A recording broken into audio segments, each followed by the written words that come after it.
Salut à toutes et à tous, ravi de vous retrouver dans ce nouveau numéro du journal consacré à l'actualité des transferts sénégalais en Europe. On débute cette revue de l'actu mercato des Lions par Ismaïla Sarr, qui sera sans aucun doute l'un des jeunes joueurs les plus convoités du prochain mercato d'été. Auteur d'une très belle saison avec 10 buts et 6 passes décisives, le natif de Saint-Louis est dans le viseur des plus grosses écuries du football européen, à l'image d'Arsenal qui avait d'ailleurs manifesté son intérêt durant ce mercato hivernal. D'après les informations relayées par Disport, un montant estimé à 50 millions d'euros devrait être mis sur la table par les Gunners d'Arsenal pour finaliser le transfert d'Ismaïla Sarr. Si le club londonien venait à débourser une telle somme, Ismaïla Sarr sera la vente la plus chère de l'histoire du Stade Rennais. Cependant, Arsenal n'est pas le seul club intéressé, puisque les Italiens de l'AS Rome, du Milan AC et de l'Inter sont aussi dans les rangs. Toujours en Angleterre, le Real de Madrid insiste pour Sadio Mané, mais les Reds de Liverpool ne semblent en aucun cas disposés à le vendre.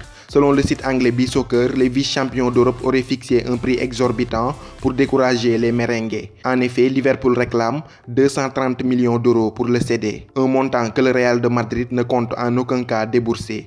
Les négociations s'annoncent déjà très compliquées. Pour rappel, le joueur le plus cher de l'histoire, Neymar, avait coûté 222 millions au Paris Saint-Germain, et si le Real venait à payer l'indemnité de transfert du numéro 10 des Lions, ce qui est d'ailleurs peu probable, il sera tout simplement le joueur le plus cher de l'histoire du football. Grande révélation de la deuxième division allemande avec le Dynamo Dresde, le jeune attaquant sénégalais de 22 ans Moussa Koné réalise une très belle saison avec 9 buts et 6 passes décisives en 23 matchs de Bundesliga 2. Sous contrat avec Dresde jusqu'en 2022, il est pisté par les Girondins de Bordeaux selon le journal allemand Bild. Toujours selon le même média, le club français l'aurait supervisé à plusieurs reprises cette saison. De son côté, son club Dresde l'a fixé à 6 millions d'euros. On suivra de très près l'évolution de ce dossier durant les prochains mois. Après une excellente CAN U20 et une première convocation en équipe nationale A du Sénégal, le jeune gardien international U20 Dialy Ndiaye est à la recherche d'un nouveau club européen pour y exposer ses talents. D'après le quotidien Record, Ndiaye a choisi le stade de Reims de son compatriote Edouard Mendy pour y effectuer des tests. Il a même débuté les entraînements avec le groupe rémois depuis lundi.